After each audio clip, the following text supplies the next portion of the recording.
j'espère que vous n'avez ni trop faim ni trop soif, parce que j'ai beaucoup de choses à vous dire, et ça ne va pas vous étonner, mais je vais vous parler de Montfort.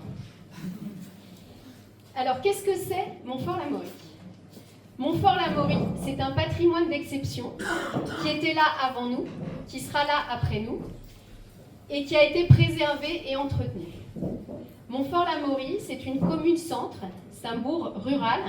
C'est l'ancien chef-lieu du canton. Le canton a été agrandi, mais ça reste un ancien chef-lieu de canton auquel doit s'attacher le rayonnement économique notamment et la vie qui vont avec ce statut. Montfort-l'Amaury, c'est aussi un cadre de vie auquel nous sommes tous attachés et dans lequel nous avons fait le choix de venir vivre. Et je crois que c'est l'un des luxes et des particularités de Montfort-l'Amaury, c'est que c'est celui d'un environnement et d'un cadre de vie choisi, le choix de cet écrin préservé, tout à fait exceptionnel et qui fait l'unanimité. Dans d'autres campagnes, on a affaire à une ruralité un peu subie, et je crois que ce n'est pas le cas à Montfort-l'Amaury. Pour autant, si on a plaisir à vivre à Montfort, si cette préservation nous tient à cœur, protéger un patrimoine, ça n'est pas le laisser se figer dans un décor de carte postale, et risquer ainsi ce que j'appelle le syndrome de la boule à neige. Préserver cet environnement précieux, c'est avant tout le faire vivre au quotidien, lui apporter l'oxygène nécessaire, car notre choix de vie et la qualité de notre vie montfortoise, c'est aussi celui d'une ruralité dynamique et d'une ruralité vivante. Ruralité dynamique et vivante, cadre exceptionnel et paisible, ce sont deux éléments complémentaires et indissociables qui font l'attractivité de Montfort-l'Amaury, et l'un sans l'autre ne suffira pas. Le risque à préserver et à figer, c'est d'avoir un joli village pavé, aux façades rénovées, dans lequel il ne se passe plus grand-chose. Ce risque est d'autant plus réel qu'il est facile de se tourner vers d'autres horizons. Il y a peu de temps, je discutais avec une Montfortoise de toujours, que je connais depuis que je suis enfant à Montfort, et qui me disait les gens de Montfort, ils vont faire leurs courses à Houdan parce que c'est plus vivant. Je vous avoue que quand j'ai entendu ça, ça ne m'a pas fait plaisir. Par ailleurs, on a des centres commerciaux proches, accessibles. Ça concurrence nos commerces et il faut les vivifier si on veut que ça continue à vivre. On doit se bouger. Parce qu'à trop vouloir protéger, on se referme derrière nos remparts. Alors ils sont beaux nos remparts, mais je pense qu'il faut qu'ils restent un peu ouverts. Parce qu'à trop vouloir se protéger, une ville finit par se nécroser. C'est un phénomène de déclassement qui est très largement expliqué par des géographes, par des sociologues dans des publications récentes. Et on me parlait récemment de la ville de Vézelay, que vous connaissez peut-être, qui rayonne autour de sa basilique et qui, en quelques années, faute de politique publique anticipant ce risque de déclassement, la ville de Vézelay aujourd'hui tourne autour de sa basilique et de boutiques de souvenirs. Il n'y a plus rien d'autre que des boutiques de souvenirs avec leur boule à neige. On y vient. Et c'est bien dommage.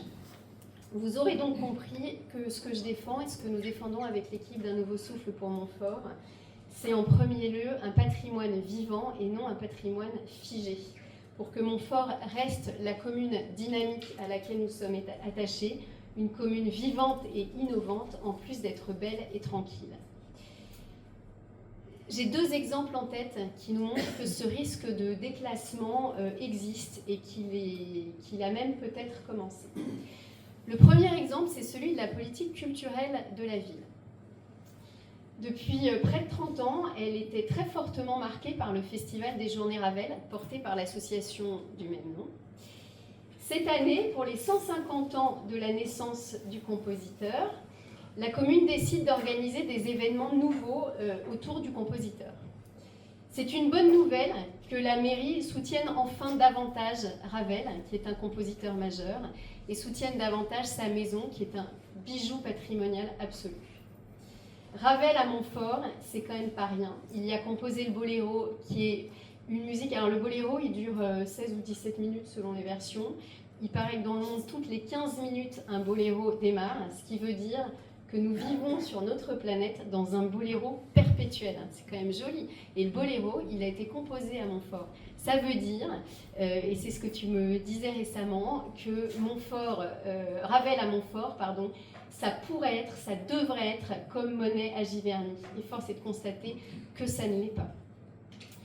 En 2024 et à nouveau en 2025, le festival a dû s'expatrier dans les communes voisines, faute de soutien et d'accueil de la mairie qui soutient la suppression de cet événement majeur pour la commune et plus largement pour notre territoire. Aller contre le festival Ravel au lieu de développer une politique culturelle ambitieuse pour Montfort et pour ses habitants, ça ne me semble pas aller dans le bon sens et je ne peux que m'en inquiéter alors je ne sais pas si vous avez reçu le dernier numéro du magazine municipal, mais il est confirmé par écrit le souhait de ne plus soutenir ce festival. Et ce qui est écrit, alors je cite le magazine, il est décidé de lancer une nouvelle formule d'animation musicale autour de la maison-musée, fin de citation, ce qui veut dire qu'on passe d'un festival à une animation musicale. Je pense qu'on mérite mieux qu'une animation musicale à Montfort. Ça ne me semble pas à la hauteur de l'enjeu et de la nature de notre commune. C'est donc alors à ce déclassement culturel en plus s'ajoute un autre risque, celui du déclassement économique, parce que les journées Ravel et des événements de ce type et une animation, enfin plus qu'une animation, des événements ambitieux, ça fait vivre aussi nos commerces locaux, nos restaurateurs, notre économie locale, et quand ce public ne vient plus pendant les 2 week-ends du festival, c'est un vrai manque à gagner pour la commune, alors qu'on est dans un contexte dans lequel il faut remettre de la vie dans nos villages et tout faire pour soutenir nos commerçants qui font l'attractivité et le dynamisme de notre territoire.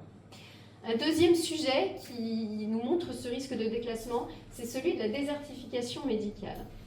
On peut s'enorgueillir de la maison médicale de Gardes, c'est très bien. Elle a été montée grâce à l'énergie d'un jeune médecin et la commune qui n'en est pas à l'initiative peut en tirer les bénéfices et l'installer dans des locaux communaux et c'est une bonne chose. Pour l'avoir testé en urgence avec des otites, c'est un super outil. Mais c'est pas ça qui fixe des médecins sur notre territoire. Il n'y a pas de permanence de soins, il n'y a pas de médecin traitant. Ce sont des outils qui ont vocation à désengorger les urgences. On sait depuis longtemps que la population médicale décline. On sait depuis longtemps que la nouvelle génération est très attirée par de nouvelles pratiques. D'abord, elle n'a pas l'amplitude horaire de nos médecins de famille quand on était plus jeune, ils sont attirés par des pratiques mutualisées. C'est d'ailleurs dans cette optique qu'au département des Yvelines, dès 2016, dans la continuité des assises de la ruralité, j'ai travaillé sur ces sujets et on a proposé au département un dispositif de soutien innovant pour mettre en place des maisons médicales dans lesquelles les médecins partagent des locaux, partagent des secrétariats, qui sont de vrais outils pour fixer des médecins sur nos territoires.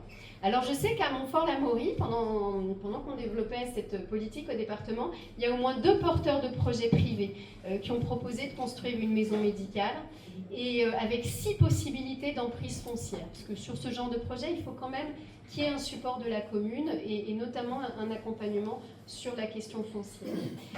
Ces projets se sont heurtés à des refus systématiques avec notamment comme argument celui de la circulation et du stationnement. Alors je vais vous donner l'exemple de Maulnes. Je ne sais pas si vous connaissez la commune de Maulnes, dans la vallée de la Mauldre d'un côté, la voie ferrée de l'autre. Autant vous dire que les problèmes de circulation et de stationnement à Maulnes, ils connaissent bien. Quand le dispositif départemental s'est mis en place, le maire de Maulnes, qui nous a quittés brutalement l'an dernier, mais qui était mon binôme au conseil départemental, a sauté sur l'occasion pour construire une maison médicale. Aujourd'hui à Maulnes, toujours des problèmes de circulation, toujours des problèmes de stationnement, mais il y a une maison médicale. Chez nous, la plupart des emprises foncières qui ont été proposées pour ces projets de maison médicale seront finalement utilisées pour des lotissements privés. Et c'est bien dommage de se priver d'un outil de ce type. Le jeune médecin qui est à l'initiative de ce projet va aller le faire sur une autre commune qui est ravie de l'accueillir, parce que le sport national en ce moment, c'est la chasse aux généralistes. Et accueillir une maison médicale et ses praticiens m'aurait semblé plus perspicace que de laisser les clés de la ville au seul promoteur immobilier. Mais j'ai quand même été contente de voir dans le dernier numéro du magazine municipal, lisez-le, il y a des choses intéressantes, que quelques semaines après qu'avec l'équipe d'Un Nouveau Souffle, nous ayons réuni les professions médicales et paramédicales pour travailler sur ces enjeux de santé, il est annoncé dans le magazine municipal l'aménagement dès 2025 de locaux dédiés au médical. Donc je suis absolument ravie que nous ayons soufflé au maire cette bonne idée et qu'il s'en empare enfin après tant d'immobilisme sur le sujet. Mais promettre à 1 an des élections, quand on a pris soin de ne rien anticiper pendant 30 ans, c'est pas tout à fait ma conception de l'action publique et ça m'interroge sur la réelle volonté de faire dans les 6 ans qui vont suivre. Il y a d'autres exemples qui illustrent cet essoufflement de notre commune et d'une municipalité qui est plus encline à paver les rues qu'à rendre notre ville efficace, pertinente, efficiente face aux défis de demain. Il y a par exemple le manque de transparence et d'équité avec les associations. On les a réunis plusieurs fois, c'est ce qui ressortait de nos échanges et ça a amoindri le dynamisme associatif et au même titre que les commerces, que les entreprises, les associations dynamisent nos territoires. Ce sont des beaux projets qui malheureusement sont étouffés dans l'œuf. Il y a le patrimoine foncier qui est bradé au profit de projets immobiliers, j'en ai un peu parlé. Il y a une politique en faveur des familles qui interroge aussi quand on sait le conflit orchestré autour de la crèche, orchestré par le maire autour de la crèche. La commune met réellement en péril cette crèche municipale qui est un super outil, en portant des accusations mensongères de mauvaise gestion. J'ai pris la tâche de la CAF qui m'a confirmé que notre crèche montfortoise était l'une des moins chères du territoire, avec un service rendu absolument exceptionnel parce que c'est du sur-mesure, on est à l'écoute des familles, elle est à l'écoute des enfants. C'est un petit bijou cette crèche et je vois des anciennes utilisatrices utilisatrices actuelles d'ailleurs, qui hochent la tête. En plus, souhaiter s'orienter dans une délégation de service public dans le contexte qu'on connaît, avec les difficultés dont la presse se fait très largement l'écho, qui touchent les crèches privées, ça me semble être un manque de pertinence et de compréhension et d'écoute des souhaits des familles. Il y a les sujets de l'environnement sur lesquels il ne se passe rien ou rien que de l'anecdotique. L'environnement, c'est pas, prendre la mesure des défis environnementaux, c'est pas juste installer des abris à écureuils après avoir coupé les arbres ou rénover la promenade des Tours avec un soutien départemental quand même, soit dit en passant. C'est en raison de ces renoncements, de ce manque d'ambition et de ce risque de déclassement que ça fait courir à notre commune que je vous propose un autre point de vue, une nouvelle dynamique et un vrai projet pour Montfort. Un nouveau souffle pour Montfort-l'Amaury, c'est une équipe qui porte avant tout un projet. Un projet qui tournera autour des axes suivants. Préserver notre patrimoine sans le figer. J'en ai déjà parlé, parce qu'un patrimoine, ça vit. Le préserver, c'est anticiper l'avenir. Un projet ambitieux pour les familles, pour que vivre à Montfort dépasse le plaisir esthétique et soit le gage d'un quotidien exceptionnel. Un projet pour un avenir responsable, un avenir même éco-responsable, dans un cadre apaisé et tranquille auquel nous sommes attachés, et un projet pour une vie entreprenante. Je pense que notre ville peut porter une offre culturelle sérieuse et ambitieuse, variée pour Montfort. Je pense à l'outil qui est le Centre municipal des loisirs, qui est très largement sous-exploité et qui mériterait une vraie programmation, à l'instar de ce qui est fait à Ben, à la Barbacane, à la Lanterne, à Rambouillet. CML, alors je le précise aussi parce que j'entends le contraire, les travaux du CML qui ont été portés ont été très largement soutenus à hauteur de 40% par le conseil départemental qui soutient les investissements des communes et notamment des communes rurales. C'est un enjeu de solidarité territoriale et c'est quelque chose qu'on porte très fortement au département. Oui, ça s'appelle Boléro, la salle. Il faut qu'on s'habitue à ce nouveau nom. Notre projet répondra aux défis de demain, qui sont déjà les défis d'aujourd'hui, notamment les défis environnementaux qui doivent aujourd'hui guider chacune des décisions d'une collectivité. Alors moi, il y a un sujet qui me tient particulièrement à cœur en tant que fille et arrière-petite-fille d'agriculteur, c'est celui du soutien à nos filières agricoles, du soutien à notre agriculture, parce que ce cadre rural auquel on est attaché, il est là parce que les agriculteurs façonnent nos paysages. Au département, on a mis en place, pour soutenir nos filières, voire recréer des filières, et on a réussi à recréer des filières en légumineuses, à soutenir la filière élevage, qui n'est pas la plus évidente, parce que les Yvelines ne sont pas un département d'élevage. On a mis en place des produits locaux, alors locaux et bio, mais surtout locaux dans nos cantines. Et aujourd'hui, 30% de ce qui est sur le plateau des collégiens, si vous avez des enfants dans les collèges publics du département, et à Ravel ici, 30% des produits sur les plateaux sont des produits locaux. C'est quelque chose qu'on pourrait tout à fait décliner à l'échelle de nos communes. Certaines communes, pour en avoir parlé avec eux, y travaillent. L'environnement, c'est des choix urbanistiques résilients. On parlait tout à l'heure du CML, enfin, ou du Boléro. Sous-utiliser un équipement de ce type, ça n'a pas de sens. Ça pourrait vivre davantage. Il est là, il fonctionne, il est chauffé. Il faut que ça tourne, il faut qu'il se passe des choses dedans. Notre projet sera aussi tourné vers les familles et vers les Montfortois les plus fragiles et les plus isolés. Il est indispensable de renouer des liens entre les uns, entre les autres et entre les générations. Notre projet sera porté par une équipe pour qui l'écoute et la transparence sont absolument essentielles. Je crois que le rôle et la responsabilité des élus, c'est d'offrir une dynamique collective vertueuse, au service de tous, avec pédagogie, avec transparence, avec sincérité. Une équipe municipale et les services qui y sont adossés doivent être des facilitateurs, œuvrer pour la communauté et pas bloquer ou restreindre les initiatives. En plus, cette dimension collective de l'action publique, dans un contexte d'individualisme grandissant, me semble encore plus essentielle. Dans un contexte national et international qui penche aussi vers l'illibéralisme, vers des démocraties illibérales, vers des rapports de force de plus en plus violents, je pense qu'aussi localement, on a les moyens d'améliorer les choses en agissant pour des rapports sereins et des rapports apaisés. C'est donc un nouvel art de vivre que nous vous proposons d'insuffler à Montfort-l'Amaury, au bénéfice de tous les Montfortois et de notre village qui a bien besoin d'un nouveau souffle. Alors vous allez m'objecter que je vous propose rien de concret et de tangible aujourd'hui, et c'est vrai. C'est vrai parce que nous sommes en train d'élaborer ce projet et de chiffrer le coût de la politique que nous vous proposons. Je ne veux pas que ce soit juste des jolis mots et des belles paroles sur un joli tract. Je veux m'assurer que ce qu'on vous proposera soit réalisable et vous dire dans quel délai on pourra le réaliser. Parce que quand je vous disais que le département a accompagné la commune sur un certain nombre de projets d'investissement, aujourd'hui, les départements sont en grande difficulté. Alors, pas pour des questions de mauvaise gestion, mais pour des questions de baisse de droits de mutation qui sont la ressource fiscale des départements qui leur permettent d'investir. Et donc, il va falloir trouver, sans doute, dans les années à venir, d'autres moyens de soutenir nos investissements sur les territoires.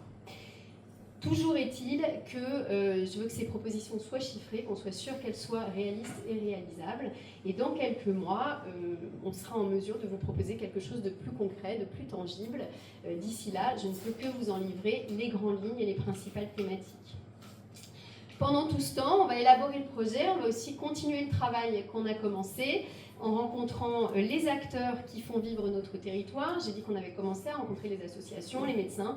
On va continuer avec les entrepreneurs, les commerçants, les restaurateurs, les parents d'élèves, les agriculteurs. J'en oublie sans doute, mais nous n'en oublierons pas et nous les rencontrerons. Alors pour terminer, certains me disent que ça va être dur, qu'il n'y a que des coups à prendre, que c'est impossible, que ça va être la guerre. Peut-être ça va être la guerre. Moi, la guerre, j'ai tendance à la laisser à Poutine.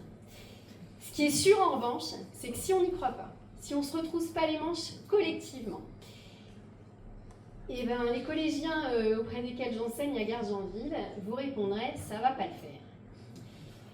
Pour que ce projet et cette belle aventure puissent progresser et voir le jour, c'est un travail de terrain, un travail collectif que chacun d'entre nous pouvons porter. Il faut que ceux qui y adhèrent, ceux qui y croient, ceux qui pensent que les choses peuvent évoluer, doivent évoluer, et que notre village peut retrouver le souffle qui lui manque, il faut que cela puisse porter et diffuser ce discours de renouveau et ce projet pour Montfort-l'Amaury. En tout cas, ce qui est sûr, c'est que vous pouvez compter sur moi et sur l'équipe d'un nouveau souffle pour Montfort-l'Amaury pour ne rien lâcher et pour avancer en ce sens. Mais moi, j'ai besoin de pouvoir compter sur vous pour nous accompagner dans cette dynamique. Je vous remercie.